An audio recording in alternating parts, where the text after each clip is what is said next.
The Oseberg Ship is a well-preserved Viking ship discovered in a large burial mound at the Oseberg farm near Tønsberg in Vestfold County, Norway. This ship is commonly acknowledged to be among the finer artifacts to have survived from the Viking era. The ship and some of its contents are displayed at the Viking Ship Museum at Bygdøy on the western side of Oslo, Norway. Burial mound. The Oseberg burial mound contained numerous grave goods and 2 female human skeletons. The ship's interment into its burial mound dates from 834 AD, but parts of the ship date from around 800, and the ship itself is thought to be older. It was excavated by Norwegian archaeologist Håkon Shetterlig and Swedish archaeologist Gabriel Gustafsson in 1904–1905. Ship structure. The ship is a carved clinker built almost entirely of oak.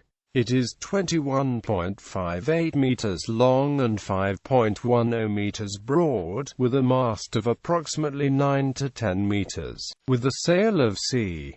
90 square meters, the ship could achieve a speed up to 10 knots. The ship has 15 pairs of oar holes, which means that 30 people could row the ship. Other fittings include a broad steering oar, iron anchor, gangplank, and a bailer. The bow and stern of the ship are elaborately decorated with complex wood carvings in the characteristic gripping beast style, also known as the Oseberg style. During the debate on whether to move the original ship to a new proposed museum, thorough investigations were made into the possibilities of moving the ship without damaging it. During this process, very thorough photo scans and laser scans of both the outside and inside of the ship were made. In 2004, an attempt to build a copy of the Oseberg ship was launched, a collective effort of Norwegian and Danish professional builders, scientists and volunteers engaged in this new attempt, with the photo scans and laser scans made available for free to the enthusiastic builders. During this new attempt, it was discovered that during the initial restoration of the ship, a breach in one of the beams was made and the ship was, therefore, inadvertently shortened. This fact had not been discovered prior. It is believed this is perhaps the prime reason why several earlier replicas sank. Previous attempts at working replicas had failed due to lack of correct data. In 2010, a new reconstruction was started titled Saga Oseberg, using timber from Denmark and Norway and utilizing traditional building methods from the Viking Age. This newest Oseberg ship was successfully completed.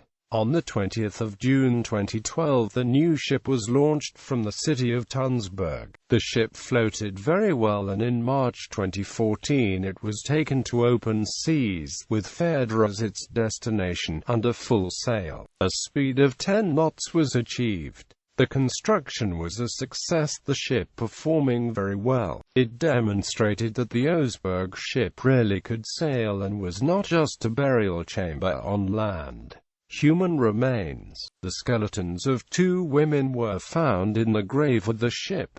One, probably aged 60 to 70, suffered badly from arthritis and other maladies. The second was initially believed to be aged 25 to 30, but analysis of tooth root translucency suggests she was older. It is not clear which one was the more important in life, or whether one was sacrificed to accompany the other in death. The younger woman had a broken collarbone, initially thought to be evidence that she was a human sacrifice, but closer examination showed that the bone had been healing for several weeks. The opulence of the burial rite and the grave goods suggests that this was a burial of very high status. One woman wore a very fine red wool dress with a lozenge twill pattern and a fine white linen veil in a gauze weave. while the other wore a plainer blue wool dress with a wool veil, possibly showing some stratification in the social status. Neither woman wore anything entirely made of silk, although small silk strips were appliqued onto a tunic worn under the red dress. Dendrochronological analysis of timbers in the grave chamber dates the burial to the autumn of 834. Although the high-ranking woman's identity is unknown, it has been suggested that she is Queen Asha of the Ingling clan, mother of Halfdan the Black and grandmother of Harald Fairhair. Recent tests of the women's remains suggest that they lived in Agder in Norway, as had Queen Asha. This theory has been challenged, however, and some think that she may have been a Volva. There were also the skeletal remains of 14 horses, an ox, and 3 dogs found on the ship. According to Peholk of Oslo University, the younger woman's mitochondrial haplogroup was discovered to be U7. Her ancestors came to Norway from the Pontic littoral, probably Iran. 3 subsequent studies failed to confirm these results, however, and it is likely that the bone samples contain little original DNA or have been contaminated through handling. Examinations of fragments of the skeletons have provided more insight into the lives. The younger woman's teeth showed signs that she used a metal toothpick, a rare 9th-century luxury. Both women had a diet composed mainly of meat, another luxury when most Vikings ate fish. However, there was not enough DNA to tell if they were related, for instance a queen and her daughter.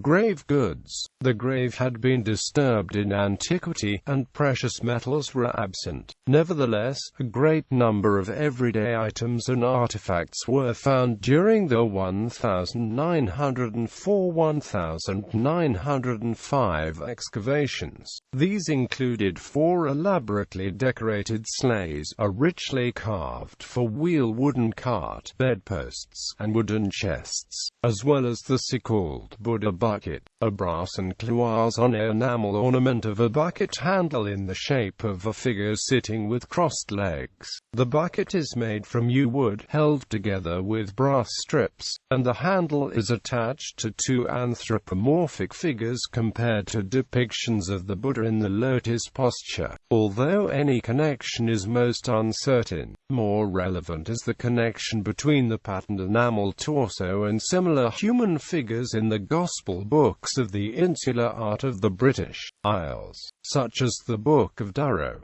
More mundane items such as agricultural and household tools were also found. A series of textiles included woolen garments, imported silks, and narrow tapestries. The Oseberg burial is one of the few sources of Viking Age textiles, and the wooden cart is the only complete Viking Age cart found so far. A bedpost shows one of the few period examples of the use of what has been dubbed the walnut symbol.